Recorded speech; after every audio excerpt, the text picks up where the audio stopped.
Good morning, everyone. So I want to say happy Monday. No, you're not going to hear many of those, but I just wanted mine to be the first one that you hear today. It's a great morning right now. Got some natural light coming out from my dining room window. I'm going to talk about a great book today. I'm talking about Resilience by Eric Greitiens.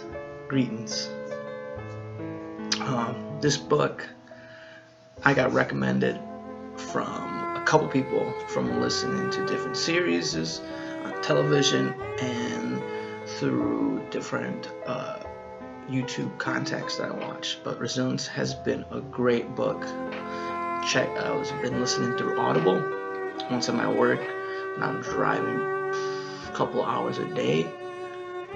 Music gets kind of repetitive, especially the radio. So I got Audible, about $21 a month. And then you get one book for free for that trial, or you could buy another book through your month. So I decided that each month I just started to get a new book. So with Resilience, it's a great book about. It carries a different kind of way. It carries a way where Eric is talking to a former Navy SEAL that he went through buds with, and throughout this novel he refreshes his friend about all the stuff that they did and all the accomplishments that they worked with together at Buds. But that was years ago. His friend had a dilemma, not gonna throw too much into it, started to go to a darker way, we're gonna say, and that happens with everyone. But with this, he reaches out for a friend, and his friend is Eric. And Eric and them share different conversations with each other. And at the end, Eric creates this book, Resilience, teaching resilience in a way. But you really don't know resilience until you learn it, get it for yourself, and then apply it to your own life. Because at the end, that is how someone learns something, is you actually doing something. So we're going to step right into it.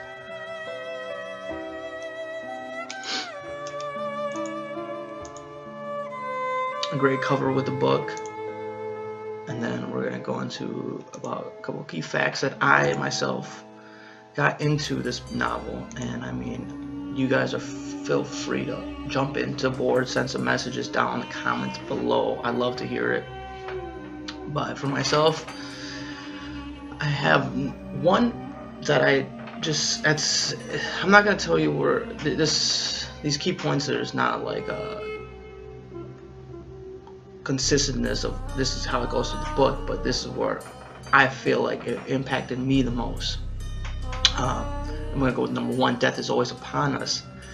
And with death is always upon us, it makes you take a different perspective on life, because we don't have much time in this world. And some people take advantage of it, some people don't.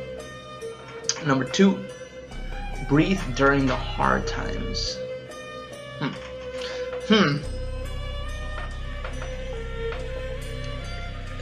It's so simple, but it works magical through important things that we're going to go through in life, from controlling your emotions to doing the best you can for yourself. We're going 3, empathy, feeling for others. This key aspect throws in the ways of how empathy can play a huge role in someone's life, from helping others to yourself. We're going for number 4, mentors. Surround yourself with them. He said in the novel, as we start getting older, we tend to lose the fact, we tend to lose and get away from mentors. As a kid, we go to everyone to ask for assistance, to get help. But as we get older, we start diminishing that, and he kind of goes why and how that's not a good route for yourself. Number 5, identity actions and feelings. And this is just a way of setting maybe kind of how to set a goal for yourself. I'm going to go more into that for number 5, but let's step right into it with number 1.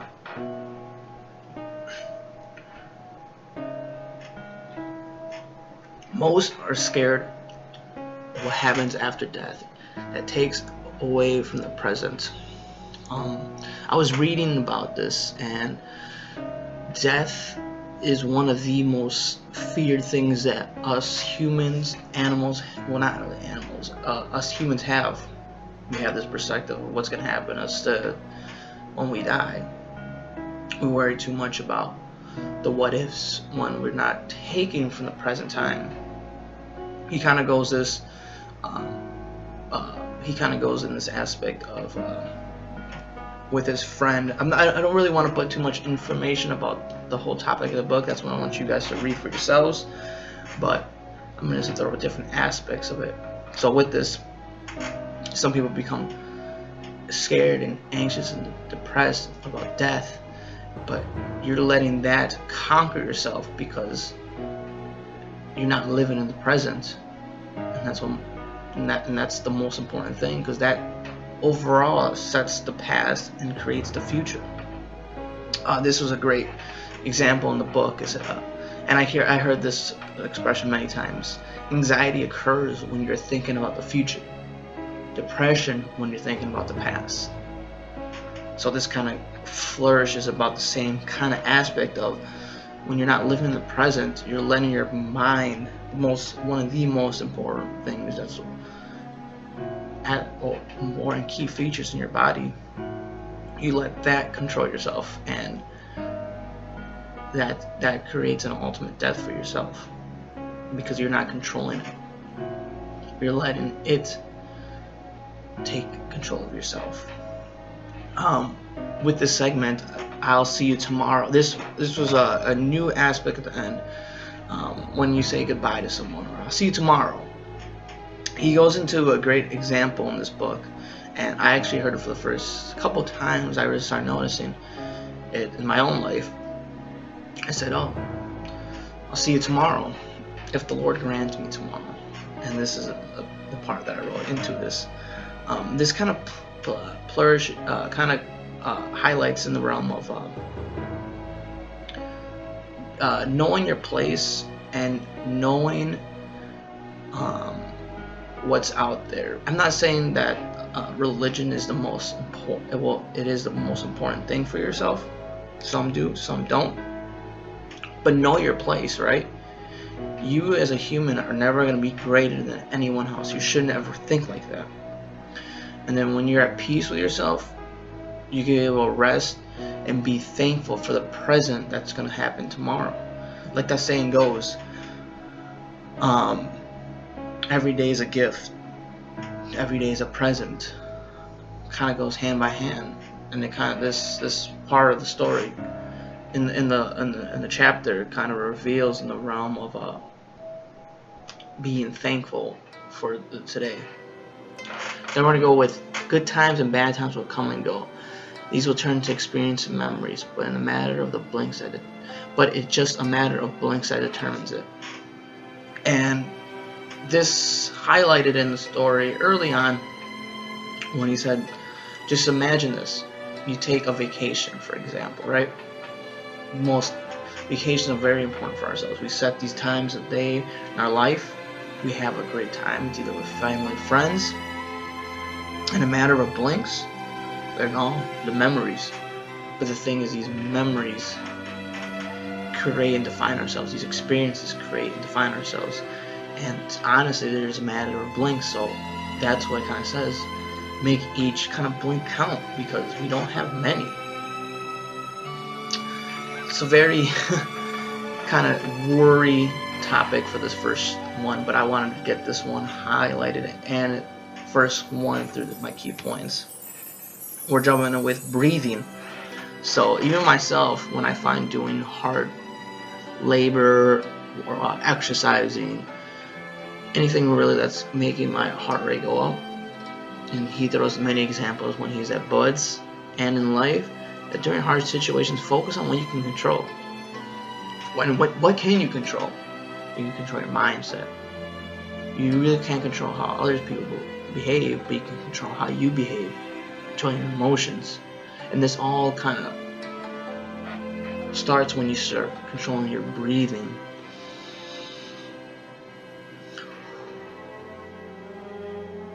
You let yourself relax. You start understanding your thoughts, and you don't make rash behaviors.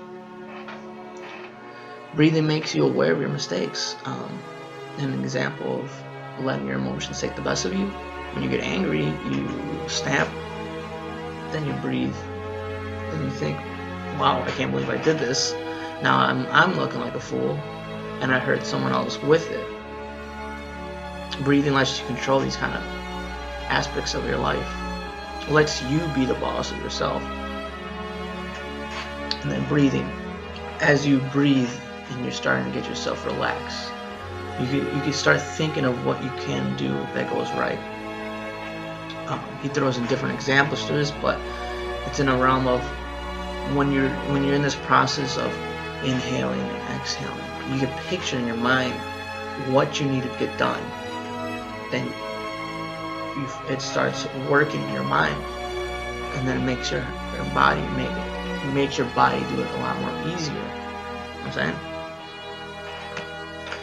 So we're going with number 3, empathy. And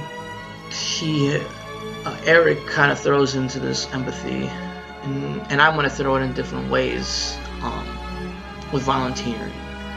He traveled and helped many different countries, individuals, and he noticed, and he threw Mother Teresa for an example, the happiest people are the ones that are helping others. In this kind of aspect, it gets you in a realm where you're not really thinking about yourself, you're not being very egotistic, you're in a realm of helping others, and that makes time fly by. It makes your heart better, warm, you gain experience, you create better bonds. And I think we need more of this. As myself too, reading this book, it made me sign up for a couple of volunteering organizations to better myself, and not just to focus on that, but just to be out there. What's time being wasted doing nothing at home or doing something countless not important when I could be helping others in a different way, getting accomplished something with a group. It's a more better feeling than just being alone at home. If you become your emotion, you start to change. And Eric throws a great example of this, and it kind of opened my eyes. It's normal to feel jealous, and I know we all go through jealousy, but it's different when you act jealous. You kind of see feel and act are the two key phrases in this sentence. To feel, we're human, but to act is a different story. We become something else, and that's letting our feelings control ourselves and being, let's say, disrespectful for someone for what they have. You're not going to live a good life. You're not going to be resilient with this. And with empathy, many Google this term. During my studies in my undergrad, we learned about empathy and sympathy. And empathy is like in around feeling for what people are feeling in their shoes. So this was one of my favorite aspects. I had to write down for this.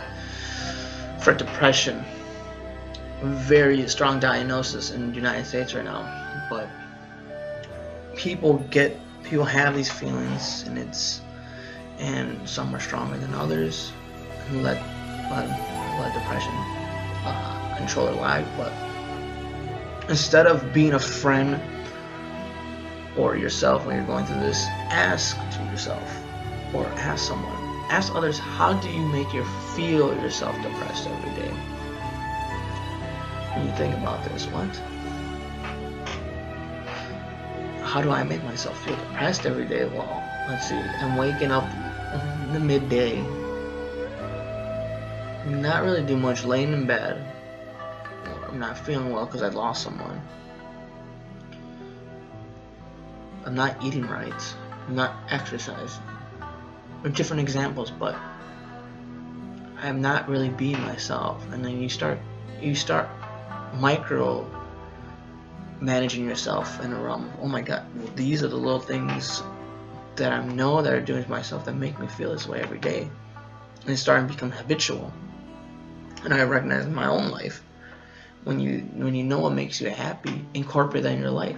And I guarantee you, when you start incorporating that in your life, and you start creating other aspects of volunteering, spending more time with friends, improving yourself, you're not going to feel depressed all the time. You may feel it here and there, but it's not going to be in a realm of controlling your life. And I wanted to throw this one in. Be a true friend. And you said for empathy, be a true friend. We have friends, but a true friend, and he throws in that how Aristotle in his novel has 2 chapters about friendship. I'm not saying I'm a good friend all the time, and everyone else isn't, but you have to learn. Be a good friend. Be always there for someone. Duh. But when you're being there, listen them out. If they're doing something irrational, be the one to tell them that that's not the right thing to do. That's being a true friend. Help encourage their passions. Influence them. Be with them when they're doing something. Congratulate them. It's becoming a true friend. And that's one thing I want to start even reading more about is friendship, because we are social animals. And identifying more aspects of friends is something that passions me, and that's one thing I'm going to start reading more about. And I want to read Aristotle's chapter about friendship. But I trust you guys and challenge you guys to be a true friend. And then last but not least, it's a funny one. Smile for 15 seconds. Why? You're going to have a nice big grin. You're gonna use some muscles in your face, and then it's gonna uplift yourself, and this will help you create empathy. Possibly, maybe. We don't know. Just try it out. I try it. My jaw hurts from it. Not much of a smiler unless I laugh, but hey, if I smile for 50 seconds, you can too. I like this one a lot because mentors have helped me through a lot of my life. With these mentors, we start losing them at a I don't know when we start losing them because everyone's different. But we as individuals need to know that these mentors can be anywhere from reading their novels, reading their story, I guess. But better off finding real life people, so you can ask them, what I see that you're doing something that I like. What are some mistakes that you have done? So then, what have you learned from them, so that you can avoid these mistakes and improve and be a little bit, not better, but in a better advantage or better position than them. And these mentors can become your friends. They become your allies. They become people who motivate you to get you into a better situation, to get you wanting and doing what you want to do. And here it kind of throws in a way of ego gets in a way with this. It can be.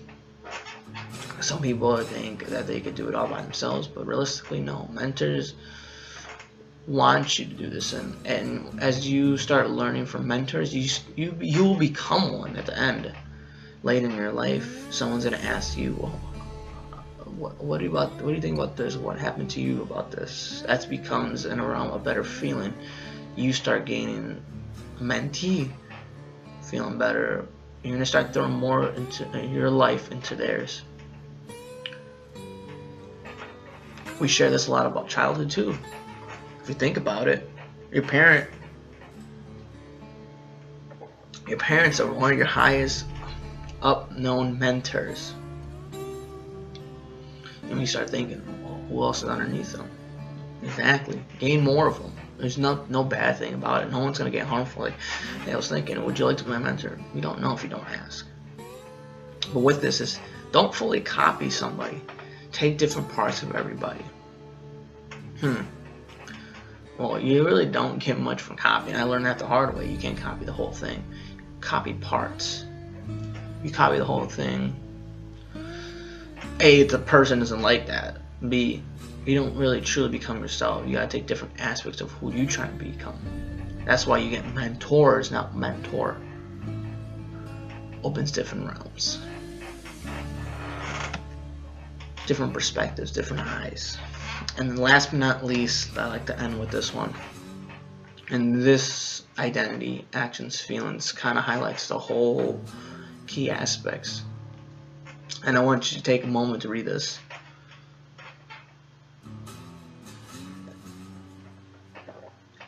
So take a moment for yourself. Do not think firstly, how do you feel about the day? Remember, who do you want to be?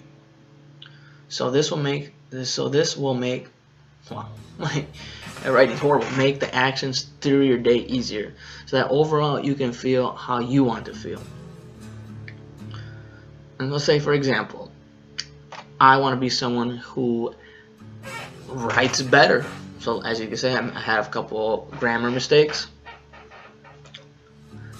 So instead of being pouty and feeling, oh, I can't spell, I'm gonna blame this. I'm gonna feel bad. I'm gonna take actions of negativity, and I'm not overall not gonna be someone who's good at grammar. But let's say for this identity, I want to be someone who is, let's say, has a novel, who can write, who has no grammar issues. Oh, I'm gonna identify me as someone who could write. I'm gonna take actions of writing more, reading more, and finding my mistakes, rereading. And then overall, I'm gonna feel, the most important thing, feel better, and consider myself a better grammar. No, the word, but a better overall writer. And see how it is. We as individuals sometimes wake up or get asked, "How are you feeling today?"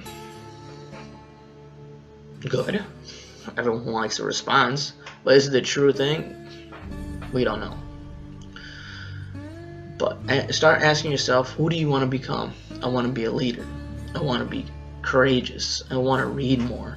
I want to be someone who is looked upon. I want to be a better brother, a better husband. Then when you start knowing those and writing them down, you start taking actions, which is the most important thing of all this. You take actions, well, overall that's gonna be completed. And at the end, you start feeling the way you want to be. Let that sink in your head, because that's important.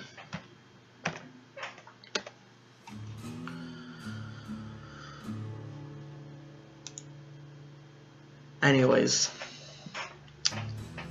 I want you to just maybe understand these key aspects, key points. I want you guys to check out this book if you guys can, or I want these key points to kind of impact your kind of aspect of how you're living. Become resilient. Be who you want to be. Don't let yourself be your biggest enemy, because that is our biggest enemy, yourselves. Oneself, meant to be. But become resilient.